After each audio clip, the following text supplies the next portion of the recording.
fine. I traveled to Maine once for 10 hours. Yeah, don't like turn it. Just and it was a hospital. Yeah. And so like 10 hours, and I got to Maine, and I was like, oh, I got when he was like standing on the dock of his little island. Yeah. And I screamed out, how are you? Fine. And like that. I've never seen it. 10 hours, you're fine. Yeah, that was probably the highlight, the headline for everybody. So, like, if you started at something else, you might have done that. But I know, but like, whatever. So it's worth a try.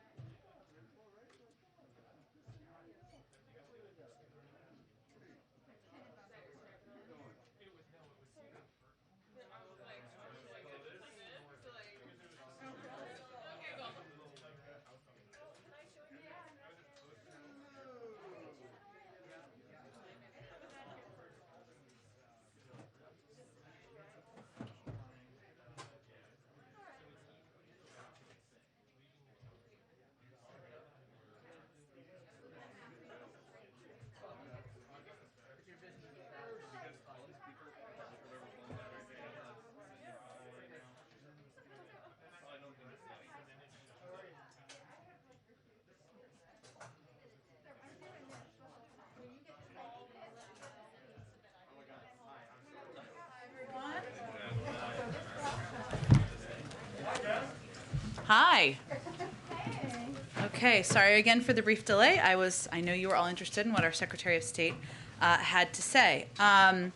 Just to note, and I know all of you have been following this quite closely, but to reiterate, a total of approximately 19,000 people were evacuated from Kabul over a period of 24 hours that, of course, ended early this morning. This is the result of 42 U.S. military flights, which carried approximately 11,200 evacuees, and 48 coalition flights, which carried 7,800 people, for a total of 90 flights out of Kabul, which, if I get my math right, that's approximately a flight every 39 minutes. I believe the Department of Defense gave that statistic. And just to reiterate, since August 14th, we've evacuated, the United States has evacuated and facilitated the evacuation of approximately 82,300 people on U.S. military and coalition flights as part of one of the largest airlifts in world history. Since the end of July, we have relocated approximately 88,000 people on U.S. military and coalition flights. Two other items unrelated to that topic. Today, we've announced new actions to help protect vulnerable tenants and landlords. For months, the administration has worked to speed up the delivery of emergency rental assistance, as we've talked about quite a bit, and help keep American families safe and in their homes. And as the President has made clear, no state or locality should delay in distributing resources that have been provided by Congress to meet families' critical needs, and we want to continue to take steps to make that easier.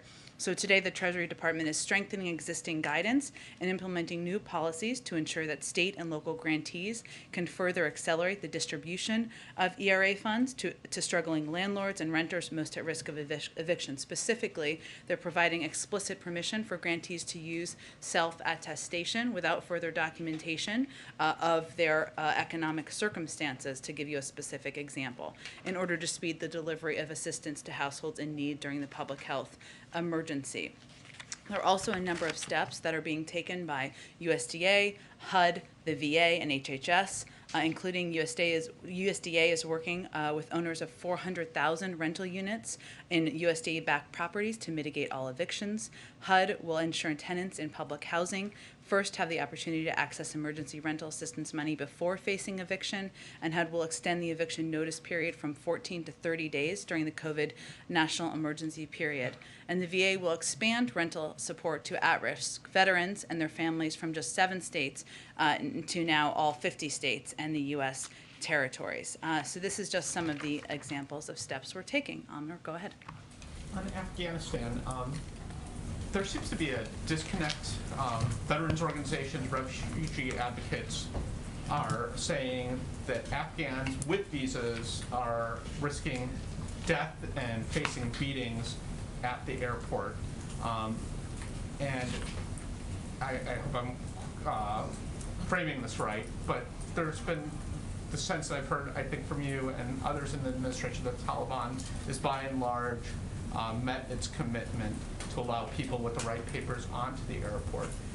can you try to help Americans that are seeing and what seems to be a disconnect between these two different statements of what is happening?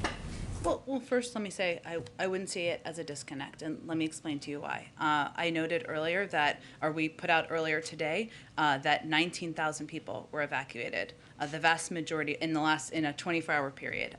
The vast majority of those were, of course, Afghans, as you know by the numbers that the Secretary of State just put out. That does mean that a great number of people are making their way into the airport and onto flights to evacuate from the country. There are certainly cases and incidents, and we have heard, you have reported, where individuals are not getting through that should get through. And we are approaching those and addressing those on a case-by-case basis as those are raised. But I would note that, again, 19,000 people in a period of time, the vast majority of them are Afghans, SIV applicants, individuals who have the appropriate paperwork to evacuate, and that was just in a 24-hour period. Can you give us an update on where things stand with the president and the coronavirus origins review? Sure. I understand he's gotten a copy of the 90-day report. Was there any conclusions that the IC was able to come up with? Sure. Well, let me confirm for you, as you noted, he did not just receive a copy, he received a briefing yesterday on the 90-day origins report. It was a classified briefing, so of course that's not information we would provide publicly. Because of the prioritization we've given to this and the importance of this information for the public, the intelligence community has been simultaneously working on an unclassified version of a summary version to provide publicly. I don't have a timeline for you on when that will be provided, but they've been working expeditiously to prepare that, and we have also been doing classified briefings. But until that unclassified version is available, I won't be able to provide any more details of the assessment. Without getting into details of the broad upshot of the report, is there a better understanding of what was the ultimate origin? Again, I can't obviously speak to a classified briefing. I know you are eager to receive an unclassified summary. That is something the intelligence community has been working to produce, and as soon as that is available, it will be put out publicly from the intelligence community, from ODNI, and we will also ensure you all have access to it. Go ahead. Thanks, Jen. Secretary Blinken just said, and Jake Sullivan said the other day, that even after August 31st, that the U.S. government is committed to helping Americans and Afghans who are still in the country eligible to get out safely. How do you do that if the military is gone? How do you safeguard these people and get them where they need to go without the U.S. military in the country? Well, I know, Nancy, as you mentioned, that the Secretary was asked that. He didn't go into detail for a reason, because we are currently having those discussions through diplomatic channels. But what he assured, I think, the public of, and I can reiterate from here, is that we are looking at a range of options for how we can continue to provide consular support, facilitate departures for those who wish to leave after August 31st. And our expectation, and the expectation of the international community, is that people who want to leave Afghanistan after the U.S. military depart should be able to do so. We're working on that. As soon as we have more to provide to all of you, more information, we will do exactly that. And then based on the numbers that you've provided of Americans who have been evacuated, it sounds like there are at least 70,000 Afghans who have been evacuated. How do you possibly vet all of those people in a timely fashion when clearly the Customs and Border Patrol and the relevant officials must be completely overloaded? They are, and I will say this is a reflection of the fact that we have hundreds of employees of our intelligence community working 24 hours a day to do the vetting necessary and reviews necessary to move people into the United States. Now, I would remind you that there are a number of people, tens of thousands of people who are departing Afghanistan who are going to third countries, lily pads as we've been calling them, and where additional vetting can take place, either because they've only proceeded through certain steps of the immigrant visa process, or because their vetting process has not yet been completed. I can give you a little bit more detail too on the vetting process if that is helpful. So the screening and security vetting is conducted by a combination of the intelligence, law enforcement, and counterterrorism professionals from across government. So the Department of Homeland Security, Department of Defense, the FBI, the State Department, the NCTC, the National Counterterrorism Center, and additional intelligence community partners. What they are doing are they're conducting screening and security vetting for all SIV applicants and other vulnerable Afghans before they are allowed into the United States. This includes reviews of both biographic and biometric data. And if an individual is not through that vetting process, they're not coming into the United States. And are there any estimates for how long it'll take to work through that backlog? Could these people be going through the system for months or years? You mean people who are in third countries? Well, what I will tell you is that it typically takes months to go through this process, and what this is a signal of is the fact that this is a top priority for the president and the intelligence community and the individuals who oversee this vetting process, who have massively expedited the process in order to move through the necessary steps, thorough steps, in order to process individuals and get them moving through the system. Go ahead. Thank you, Jen. At the tail end of the president's remarks today about cybersecurity, he was asked about Afghanistan, and he made a I think joke. Peter asked him that question. The other Peter did, and he made a joke. So what's so funny?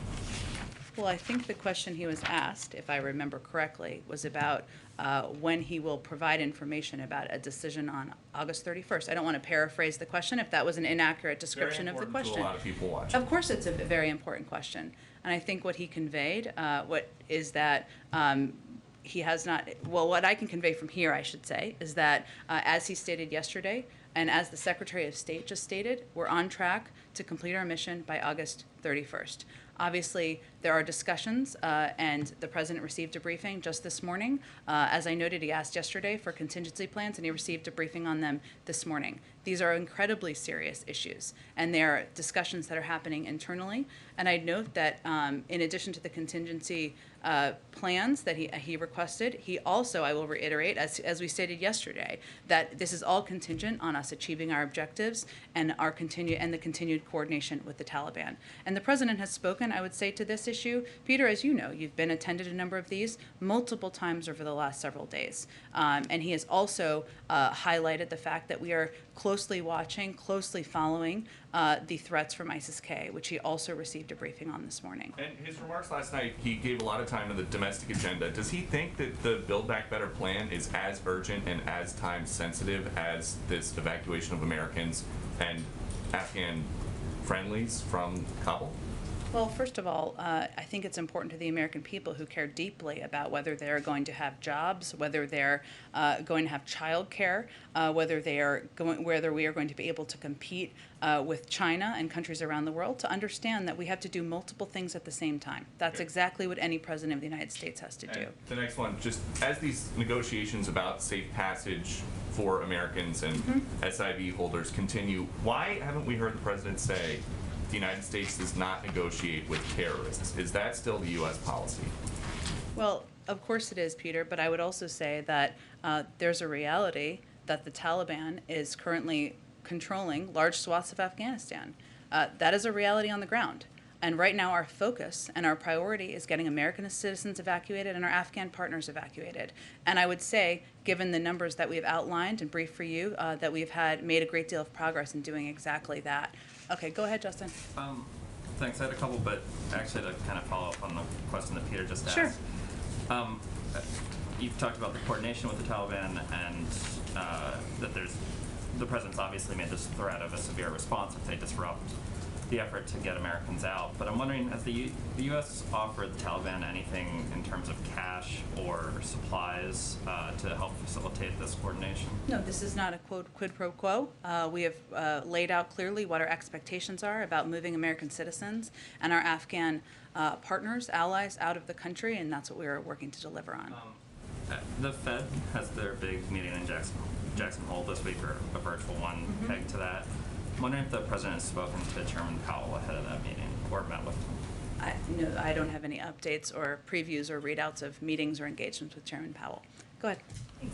A question about lawmakers who traveled to Afghanistan. Sure. Was the White House aware of those members of Congress that traveled to Kabul? We were not aware when they were en route. No. What's the White House's reaction to that trip? Was it beneficial, or what's the White House's reaction? Well, our guidance continues to be to all American citizens, including elected officials, this is not the time to travel to Afghanistan. And our focus, our objectives, our resources need to be laser focused on evacuating Afghan partners, evacuating American citizens, and that's best done in the hands of the Department of Defense and State Department professionals who are on the ground. One more. The 31st, of course, is the deadline for the drawdown, but when do the gears shift from evacuation mission to withdrawing troops?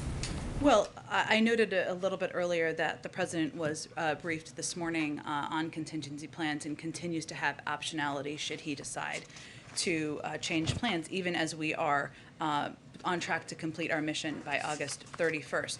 I would also note that my DoD colleagues have put out some information about steps that are being taken. So as we've made consistently clear, commanders on the ground are empowered to make any adjustments as they see fit, when they see fit. That includes changes to the footprint. To that end, they confirmed last night, I believe it was, that of the departure from Afghanistan of several hundred U.S. troops. These troops represent a mix of headquarters staff, maintenance, and other enabling functions that were scheduled to leave and whose mission at the airport was complete. It does not have an impact on our mission at hand. Go ahead. No, just following up on Afghanistan. Sure. People traveling there, the LA Times has a story saying that a group of students and their parents are in Afghanistan. Do you have any more information on that, or is that a... I do not. Who have recently traveled into Afghanistan? Who are apparently stranded in Afghanistan after having traveled there. I don't know for certain that this is a I legit certainly story. don't have additional information on that. I know, as our Secretary of State just noted, when he went through a thorough summary of American citizens and our contacts and our focus over the last several days, he gave an update. I'm happy to take their information if there's something more detailed you have. Terrific. And then just on another issue, on the Fed, you know, we're all waiting for some news about Fed appointments. Can you give us any kind I've of heard a that. timeline for a decision on that? Is there any, can you give us any guidance on? I don't have when any guidance for you on the timeline. Okay. Go ahead. Oh, go ahead. Just yeah, real quick. go ahead. I'm so sorry. Oh, sure, go ahead. Go ahead. So, on Afghanistan, and we just heard from Anthony Blinken that 45 to 46% of those evacuated have been women. Yeah. There's been a lot of consternation about the plight of Afghan women going forward. I know this is an issue of concern to you as well, but can you say what provisions you're making to ensure that, you know, women are actually sort of an equal part of that population that is being evacuated, and it's not quite representative for the population? Sure. Well, I know that our Secretary of State spoke to this just a few minutes ago. But what I can reiterate or add to, I suppose, is one, we are going to continue to work with the United Nations and our allies and partners around the world to continue to provide humanitarian assistance and a range of assistance to Afghanistan, even when we don't have a presence on the ground. There are also messages we've made clear to the Taliban, and I think that Secretary Blinken also reiterated this about what our expectations are and what the global community expects once we depart Afghanistan. I don't have additional details beyond that, but I will tell you that our commitment to the incredibly brave women and leaders and population in Afghanistan that has fought alongside us, that has bravely stood up, does not change, does not diminish, even after our military is departing from the ground. Yeah. Anthony Blinken today gave us numbers for the numbers of Americans that are believed to still be in Yeah. Afghanistan. But yesterday during a briefing, we asked questions about how many Afghans and Americans have arrived in the United States. And we were And I unable to get provided those details on numbers. Americans yesterday. But not on the number of Afghans that have arrived at these military bases. Do you have a specific breakdown on the numbers of people Well, that first are I coming in? I know it's fluid. confirmed yesterday that it was 4,000 Americans who'd been evacuated. Obviously, that number increased, and the Secretary of State gave an updated number this morning. I would remind you that the U.S. military is overseeing the evacuation of individuals out of Afghanistan, and the State Department oversees the visa processing. Hence, the update was provided by the Secretary of State. During his briefing that he just gave, he also noted that he would work to provide additional numbers of Afghans. But I would note, since we provided a detailed number of Americans, and we have also provided on a day-to-day basis, twice a day, the numbers of people coming out, the vast majority of those are Afghans, by numbers. Go ahead. The Secretary gave us some specificity in terms of what the President may consider completing the mission or achieving objectives as it pertains to Americans. Do you guys have a specific threshold or number when it comes to Afghans about what would define completing the mission or your objectives by August 31st in terms of evacuations? We've never put a cap on the number of special immigrant visa applicants, the number of individuals who can apply for our variety of programs that are overseen by the State Department. And I'm not going to put a cap on that today. I'd also note that, as the Secretary of State said, we will continue, and we are continuing to look at a range of options to provide support and to provide a means for departing Afghanistan even after our U.S. military departs. So there's nothing where you guys are looking at maybe the existing SIV backlog pre-August 14th and say we want all 18,000? We are not putting a cap on the number. We are continuing to work every day to get as many people evacuated as we can. And just one more quick one. You guys have been very clear in stating these numbers are Americans that want to leave. Mm-hmm. There are clearly Americans, many of them dual citizens, who are also choosing not to leave. Yeah. What is the level of concern inside the administration about dual citizens or American citizens who choose to stay in the country at this point? Well, I know this is very hard to understand for many people sitting here, and I think this is why you're asking this question. Or not sitting here, even, I should say, people who watch your shows or read your newspaper. But many of the people, we suspect, many of the people of these 1,000 contacts are dual citizens. Some, as Secretary Blinken noted, are people who may not be ready to leave. For a variety of reasons.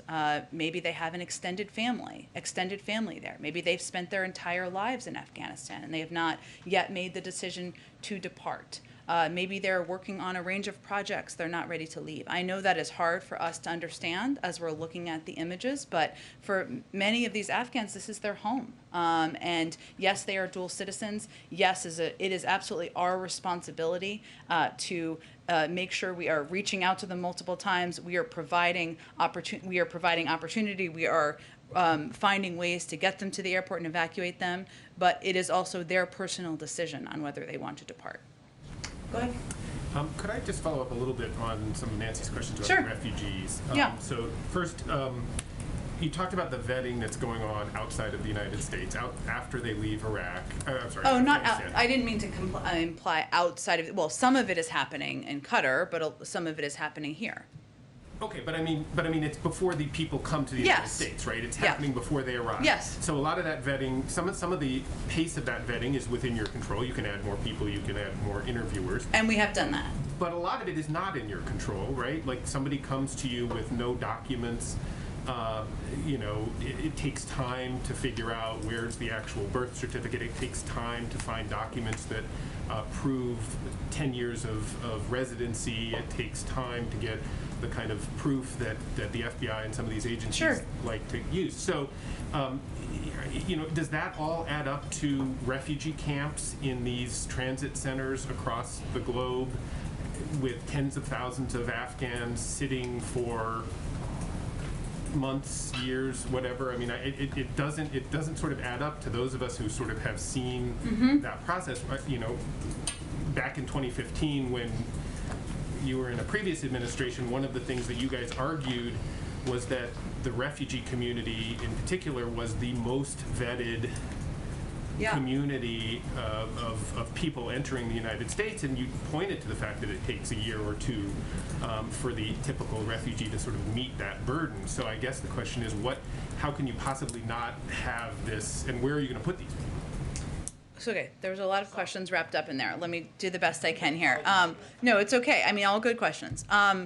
First, I would say, even prior to the last month or two, we took steps to expedite processing in the SIV pipeline. And I would remind you that for quite some time, it was a program that was frozen in March of 2020, and hardly anything was done for policy reasons, in part by the prior administration. It wasn't a program they necessarily supported, and also because of COVID. So we worked to expedite and actually had some success over the course of the few months in the spring, even before evacuation flights took place, to do exactly that. As Jake Sullivan said the other day, it was also not a program, to your point, that was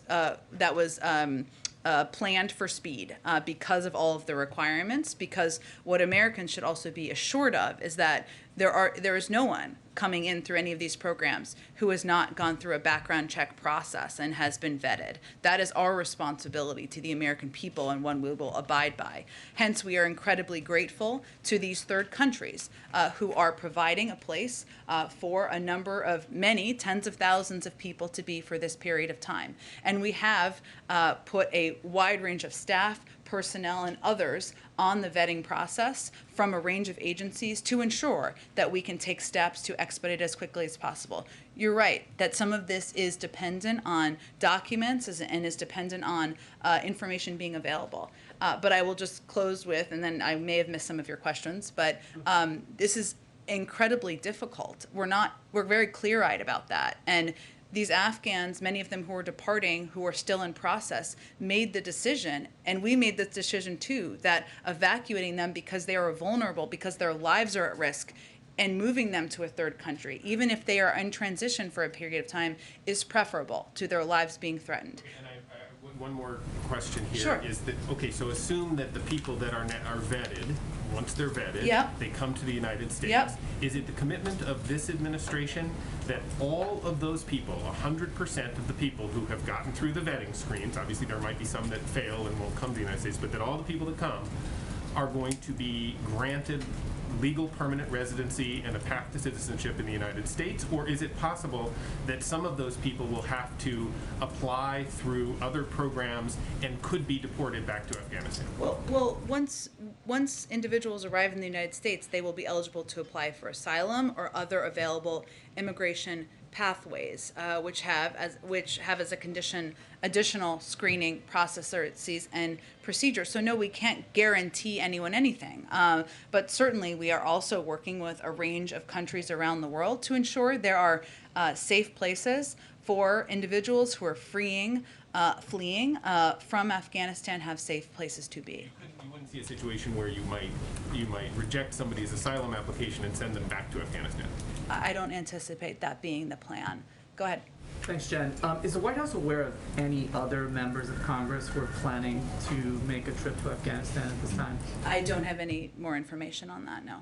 And have you learned anything about sort of how they made this trip, how they were able to get into the country? Did they show up on any manifests or anything? Do you guys have any more information I on think that? you should ask their offices that question. Hey, can I ask you a question on cybersecurity Sure. in light of today's summit? Does the White House believe that the private sector can make sufficient cybersecurity improvements without government mandates, or do you believe that Congress needs to pass legislation mandating reports of cybersecurity incidents to sort of better address this situation? Well, we certainly have made clear that we expect private sector companies to report when they have experienced a cyber breach. We have worked in partnership with some to address these cyber breaches, and also there is an impact on the American public in many cases. There is congressional legislation that some are considering, and there are a range of options that could be taken by Congress, and we'll look at those as they move forward and if they move forward. But our view has long been that it is a combined responsibility of the federal government to put in place clear guidelines, clear best practices, and the private sector to take steps to harden their own cybersecurity. And one last question: has White House learned anything more about these possible cases of Havana syndrome in Vietnam? I don't have any more information, no. Go ahead. Not to belabor the point, I know that the Secretary of State talked about this, and I know that you've answered Sure. some questions on this, but I really just want to kind of drill down on how confident is the administration that all Americans who want to get out will be out by August 31st. I know that you've put out the contacts, you've been text messaging, all the message and the contacts to people. Is there any concern that there could be people who have somehow fallen through the cracks, haven't been able to get in contact, and they want to get out? Like, how will the administration determine on August 31st or whatever day the military pulls out that all of the Americans who wanted to get out have been able to get out? Well, first, I think the reason the Secretary of State gave such a detailed overview is because it's not as simple as you've just laid it out. Certainly, there could be American citizens, dual citizens, individuals who may want to depart, who have not yet decided to depart by August 31st. we know that is a potential. And therefore, we want to ensure we are looking at a range of options for how we can allow them to depart and enable them to depart after that date and time. It is also true that there may be individuals who we're not yet in contact with. They have not contacted us, and we want to leave optionality for that as well. But he also provided the specific information on the numbers to give you an understanding, all of you, everybody, an understanding that while we started with as many as 6,000, a population of as many as 6,000 Americans in Afghanistan, over the last 10 days alone, 4,500 of those Americans have been safely evacuated. In the last 24 hours, we've been in contact with approximately 500.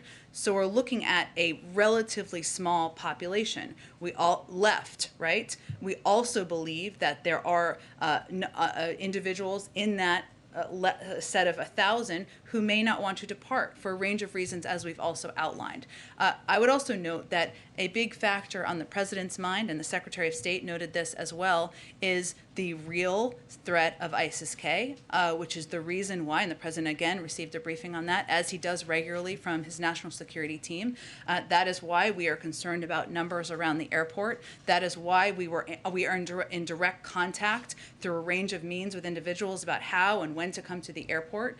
And that is something we have to evaluate each day as well, because putting our service men and women at risk is something that weighs heavily on the president's mind. And a question on the Supreme Court Sure. decision. Well, the Supreme Court basically kicking back on the remain in Mexico. What is the White House response to that?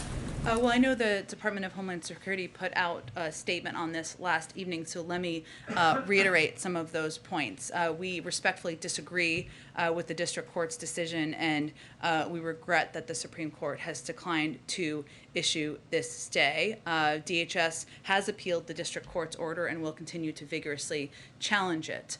We are also, though, in the same vein, compelled by law to now proceed with means by which we abide by the ruling. Go ahead. Does that then mean that negotiations are now underway between the U.S. and Mexico on returning to the Migrant Protection Protocol? Well, the Department of State, DHS, with DHS support, is engaging in diplomatic discussions with the government of Mexico as part of our efforts to implement the court's order. And I would just note, I should have said this a little earlier, I mean, our point of view continues to be that this program was not implemented in a moral way. It was inefficient. It used resources by CBP resources. It led to a backlog in the system, and it is fundamentally a program we have opposed, but we are also abiding by a court order. Can I ask you a threshold question Sure. about the range of assistance that the U.S. is now promising to offer to Afghanistan after August 30th? Yep. You talk about consular services. Is it the president's expectation that the Taliban will continue to allow safe passage for Afghans to the airport after the U.S. leaves? It is again, this is part of an active discussion, and I understand certainly why you're asking the question, but we continue to believe that there will be there could be, I should say, American citizens. There could be Afghans who would be eligible for special immigrant visas, or would be individuals eligible for a range of our programs who would want to depart. That would require a means of departing, and that's what we're working through now. So if there's no guarantee yet from the Taliban to continue to allow safe passage for the people that the U.S. is hoping... Again, these are ongoing discussions, and that is our expectation and what we're working toward. Go ahead. A couple quick questions. Yesterday, the president and you, I think, said that he had asked the Pentagon and State Department for all contingency plans. Has he received all the contingency plans, or is there a full set that he's still waiting for more of? Yes, he received a briefing this morning. So he has received, in totality, all the contingency plans that they're providing. Okay. Again, this is an ongoing discussion, right? And as you well know, and the president has lengthy meetings, sometimes more than once a day, with his national security team. But yes, the contingency plans he requested, he received a briefing on this morning. Perfect. That helps. Earlier, we heard from the Secretary of State saying that there are as many as 1,500 Americans, by my math, who still want to get out, who are in Afghanistan right now. Is it possible that they could be evacuated before? Could these evacuations end before that date? Could it finish before August 31st? Well, it could, Peter. I think, and I would just note by the numbers, right? 4,500 Americans were evacuated over the last 10 days. That doesn't even count their family members, whether it's a spouse or a spouse and children or a combination, and that we've also been in contact with an additional 500. So it's actually more like a pool of 1,000 who we are reaching out to multiple times a day through multiple communication channels: phone, text, email, WhatsApp, etc. As I noted a little bit earlier, we also have an expectation that there are a number of these individuals, dual nationals, people who may have expansive extended family, who may not have made the decision to part at this point in time. And let me ask you, earlier one of my colleagues asked you, and you said you didn't want to provide a cap as it relates to Afghan allies, vulnerable Afghan allies who are still seeking to leave the country right now. Recognizing you don't want to provide a cap, can you provide us a baseline? What is the stated goal, as provided the President, of the number you estimate it is at least as many as? So there's some context for these numbers of 80,000+ people who have now been evacuated. That is similar to me in giving a cap. And there are people who are not yet through the process who may not count as an SIV applicant at this point in time, or may be eligible for a range of programs. Our objective, as you've seen by the numbers over the past several days, is to evacuate as many people as possible who qualify for any of these programs. I guess why can't the White House or the administration say what that stated goal is, even as a baseline, so people get a sense of what we're shooting for in this process? What's the harm in saying that? Because I don't think there's a benefit in giving a cap. That's not our objective. It gives context to when you say 80,000. 80,000 Well, is a lot, but is it out of how many? Fair. I think important context, though, is that we've now evacuated, again, 88,000 people, 82,000 people on U.S. military and coalition flights. Just a week ago, some people were saying we couldn't do 50,000. We've done 82,000. And so just to put into context, again, that's a flight yesterday, every 39 minutes. That is thousands and thousands of people coming through the airport every single day, 19,000 people yesterday. I think these numbers do provide context, and we're going to continue to press every single day to get more people who are eligible out of the country. Of course, we don't know of those 80,000 how many are SIV eligible applicants, right? Some may just be those who wanted to evacuate the country, which is part of why I ask. Well, I think that what's important to note here is that the people who we are prioritizing are American citizens, are SIV applicants, and others who might be eligible for a variety of programs. And in order to prevent a mass crowding at the airport, those are the people we are in direct contact with. And then let me ask lastly about the two congressmen who went over there. I know the statement you've put out about they shouldn't be doing this, that this was the wrong decision to be made. About the merits of what they said, though, having now returned. They said that because the evacuations started so late, there's no way the U.S. will be able to get all those necessary evacuees out, even by September 11th. What does the White House say to that criticism that those two lawmakers are saying based on their firsthand experience? Well, I would say first that we're on track to have the largest U.S. airlift in history, and I think that speaks for itself. Go ahead. Hi, can you speak to what a colleague is reporting, that the administration plans to recommend vaccine boosters at 6 months, not 8? I have not seen that report, but I would note we just put out the guidance, the CDC just put out the guidance a couple of weeks ago or last week. It's all running together 2 weeks ago on 8 months, and if they update that guidance, it would certainly come directly from them. Do you know if is that under consideration? I would point you to the CDC. And then secondly, what is President Biden prepared to do to push the Chinese on the Wuhan lab investigation? There's been reporting that the Chinese are not being cooperative. They're pushing back at the U.S. on that. What is he prepared to do to free up more information on that? Well, I think it's well known they haven't been cooperative, right? Through your reporting, other reporting, and just the fact that they obviously have not, in a publicly available way, provided the data and the information that we have been requesting. In terms of an assessment of what steps we might take, I don't have anything to preview for you on that front. Go ahead. Thanks, Jen. I know you don't want to get into the details of the COVID origins report assessment. Yeah. I will be happy to when there is an unclassified summary for all of you. Right. But of course, the purpose of the 90-day review was to put a focus on this question. So if at the end of the question we don't have clarity or a smoking gun or high confidence, what's the next step? We'll talk about that once the summary is out in public. Just, go ahead.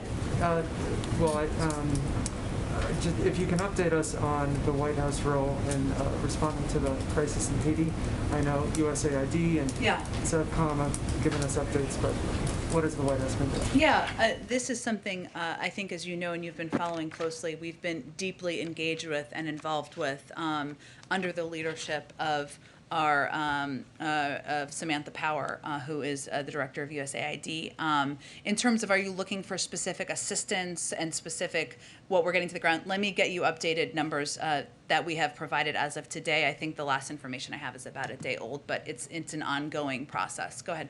Thanks, Jen. I just wondered if you could give us a preview of the President's upcoming meeting with the Israeli Prime Minister, and if we can expect any announcements on the reopening of the Palestinian offices in Washington and the consulate in Jerusalem, and if not, what's the status of those projects?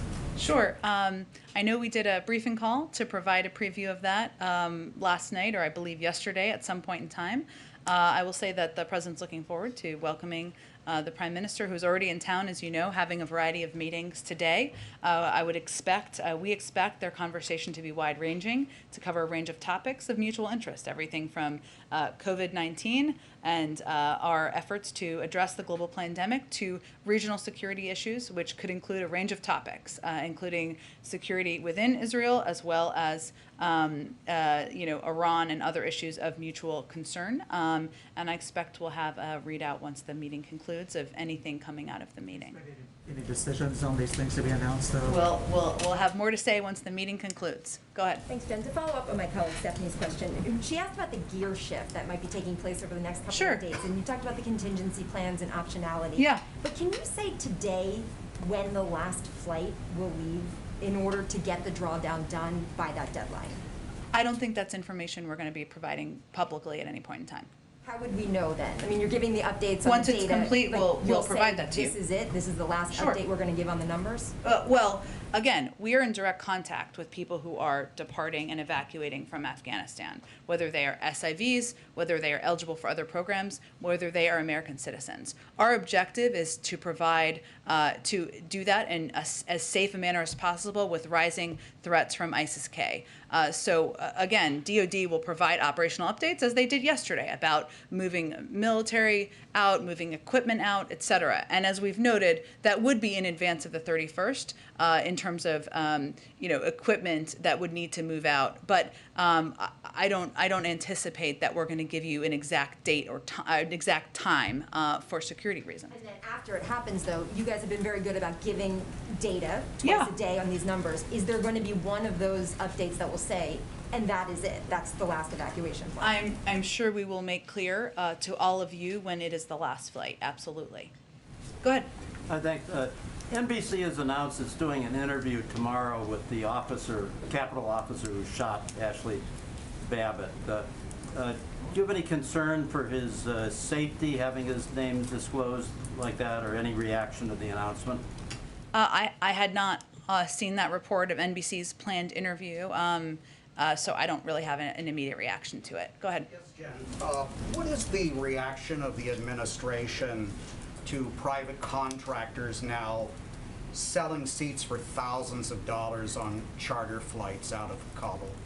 Well, we are evacuating people free of cost because that is the right step to take, and certainly we wouldn't be supportive of profiting off of people who are desperate to get out of a country.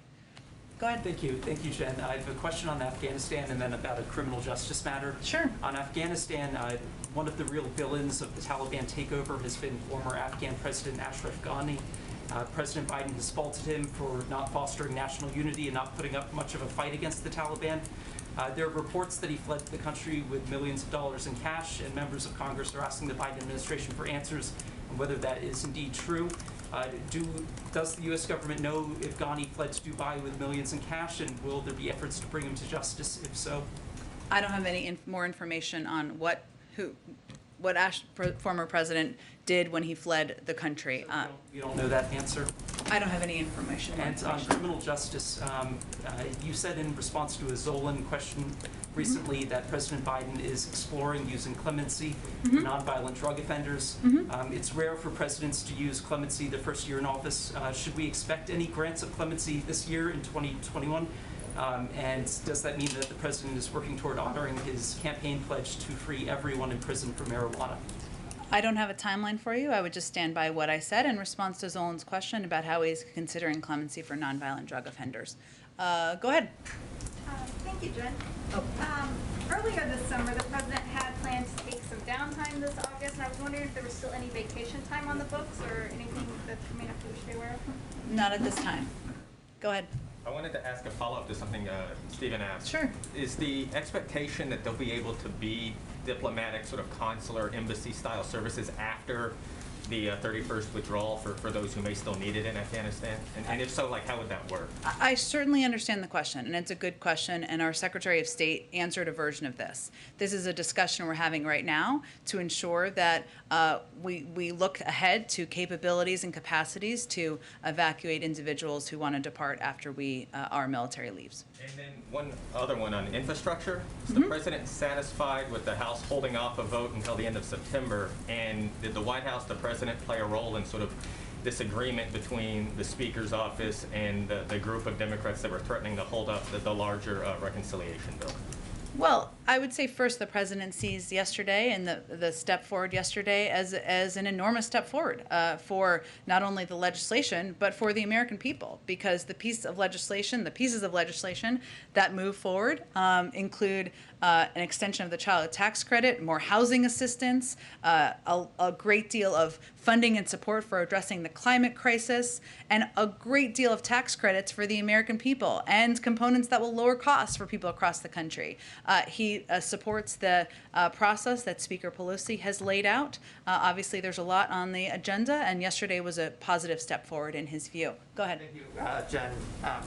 You've mentioned how the United States has been in touch with the Taliban, and because that's necessary because of the situation on the ground. I'm wondering, has the administration been in touch with Ahmad Massoud or any of the other anti-Taliban fighters there on the ground? What is the president's view of this? Does he expect that we will support some of these anti-Taliban fighters, or, as this 20-year war does come to a close, at this point, are they on their own?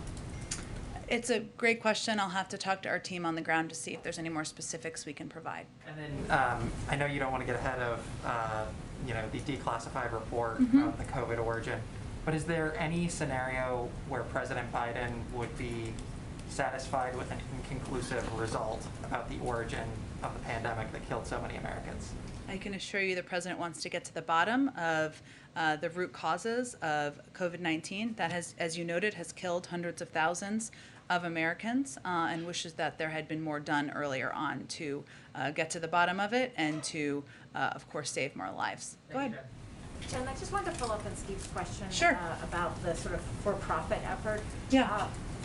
What is the administration doing to kind of protect people from exploitation? Given the desperation, there are reports that the defense contractor Eric Prince is offering seats on a plane, evacuation plane, out for $6,500. And some people in desperation are taking that, not knowing there might be an NGO option, and are, essentially this is exploitation. What is the administration doing to kind of protect people when they are so desperate? We are evacuating tens of thousands of people every day for free, and that's the focus that our military on the ground, our diplomats have on the ground. And if you're asking me about consequences or additional steps, I will have to check and see if there's any additional steps. Could you comment specifically, though, on Eric Prince? I mean, he has already made so much money from the Afghan conflict, and now in these sort of final waning days is once again essentially exploiting people in order to make profit. I mean, what is the position of the administration that this is taking place as you are offering flights free of charge? I don't think any human being who has a heart and soul would support efforts to profit off of people's agony and pain as they're trying to depart a country and fearing for their lives. Go ahead. Jen, just to follow up on the rental assistance. Sure. What is the White House, or what is the administration's understanding for the delay of these billions of dollars not getting out? Is it at the state and local level, or is there red tape at the federal level, or is it a combination of that? Well, a great deal of it is at the state and local level. It is, though, One, I think a couple things that may be misunderstood, maybe not by you, but about the program, which is that the program is designed to be distributed over the course of 3 years. So we didn't anticipate that all of the funding would be out in the course of 9 months. It's not. We still think it should be faster. We also have a responsibility from the federal government, of course, to make this easier. There is not a system that has been set up to distribute this type of funding on a federal level. So even very well-meaning leaders in states and localities are figuring out how to break through the bureaucracy and get this money out. Some states need to do a better job of that.